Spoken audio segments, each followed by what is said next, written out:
আমি তো এখন সরকারকে দেখছি সবচেয়ে বিপজ্জনক জায়গায় আছে। এই সরকারের প্রধান এবং একটি যদি কাজ হয়ে থাকে।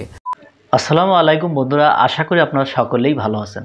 তো আজকে যে বিষয়টা নিয়ে আপনাদের মাঝে হাজির হয়েছি সেটি হচ্ছে আসলে এই সরকার ডক্টর ইউনূস সরকার তিনি নাকি খুব বিপদের মধ্যে আছেন। তো এই ধরনের কিছু কথা বলেছে। তার নাম হচ্ছে আশরাফ কাউসার। তিনি বলেছেন যে এই সরকারের উদ্দেশ্য আহত ছাত্রছাত্রী বা যারা আহত হয়েছে তাদের চিকিৎসা দেওয়া বা যারা শহীদ হয়েছে তাদেরকে একটা অনুদান দেওয়া, সেটি কিন্তু সরকার করছে না। তারপরে প্রশাসন বিভিন্ন জায়গায় যে আওয়ামী লীগের লোক রেখেছে সেগুলো তাদের বুঝতেই এই 100 দিন লেগে গেল।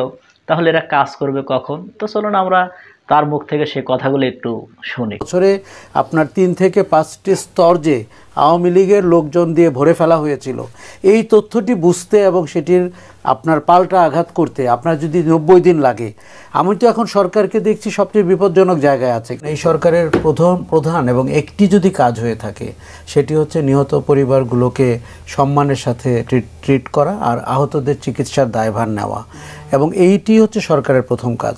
আমি যদি সরকারের দ্বিতীয় কাজ দেখি সেটি হচ্ছে যে ফ্যাসিবাদী শাসনের যারা দোসর এবং যারা মূল হোতা তাদেরকে বিচারের আওতায় এনে বিচার করা। এখন আমরা যেইভাবে আমাদের জাল বিস্তার করতে শুরু করেছি অনেক আবেগে এবং রোম্যান্টিক সংস্কার নিয়ে, সংবিধান কোথায় যাবে, কে কোথায় যাবে, এটি আপনি যদি মৌলিক কাজ বাদ দিয়ে করেন তখন যে ঘটনাটি হতে পারে আজকে বাংলাদেশে আমরা সেই দৃশ্যটি দেখতে পেলাম। দেখুন, আমি ঘন্টা দুয়েক আগে প্রায় 10 জন আহত ছাত্র যুবকের সাথে কথা বলে আসলাম। তাদের কেউ চক্ষু হারিয়েছেন, কেউ আপনার দৃষ্টিশক্তি হারিয়েছেন, কেউ পা হারিয়েছেন, কেউ দীর্ঘদিনের জন্য পঙ্গু হাসপাতালে চিকিৎসা করছেন, আরও কয়েক বছর করবেন।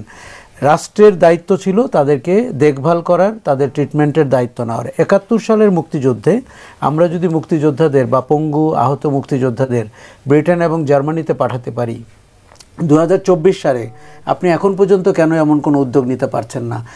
আমরা তো বলে থাকি অর্থনীতি বড় হয়েছে, সক্ষমতা বেড়েছে, তার মানে তাহলে এই শৈথিল্য কেন? দুর্বলতা কোথায়?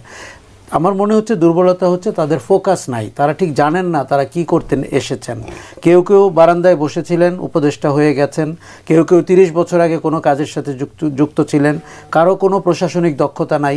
আমলারা যে শেখ হাসিনার আমলা এবং 15 বছরে আপনার 3 থেকে 5টি স্তর যে আওয়ামী লীগের লোকজন দিয়ে ভরে ফেলা হয়েছিল, এই তথ্যটি বুঝতে এবং সেটির আপনার পাল্টা আঘাত করতে আপনার যদি 90 দিন লাগে, আমি তো এখন সরকারকে দেখছি সবচেয়ে বিপজ্জনক জায়গায় আছে। কেননা 90% মানুষ প্রশাসনের, পুলিশের এবং অন্যান্য জায়গায়, এমনকি বিদেশি দূতাবাসে, এই যে আসিফ নজরুলের সাথে জেনেভাতে যে ঘটনা ঘটলো, আপনি ভাবতে পারেন এরকম হতে পারে? এটার কারণটাই হয়েছে, দেখুন, যেই কাজটি আপনি একটি অফিস অর্ডার দিয়ে বাংলাদেশের সব জায়গা থেকে শেখ মুজিবুর রহমানের নাম তুলে দিতে পারেন, সেটি প্রতিদিন আপনাকে ব্রেকিং নিউজ দিয়ে করতে হবে।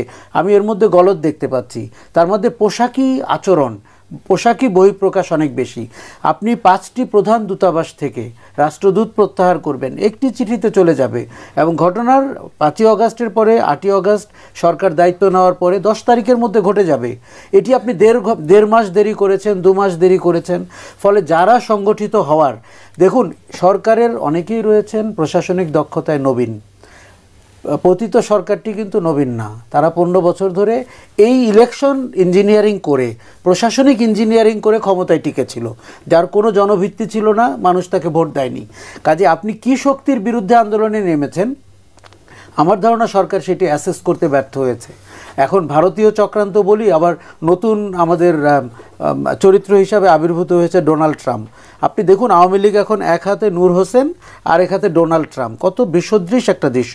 তাদের নিজেদের কোনো ছবি কিন্তু দিনের আলোতে প্রকাশ করার বন্ধুরা, আমরা স্ক্রিনে সে কথাগুলো শুনলাম। তা আমার মনে হয় যে খুবই গুরুত্বপূর্ণ কথা বলেছে, খুবই ভালো ভালো কথা বলেছে। তো আমার মনে হয় যারা শহীদ হয়েছে তাদের একটা বড় ধরনের অনুদান দেওয়া উচিত, বা যারা আহত হয়েছে তাদের উন্নত চিকিৎসা করা উচিত, দরকার হলে বিদেশে নিয়ে যাওয়া উচিত। তো আসলে সেটা সরকার করছে না।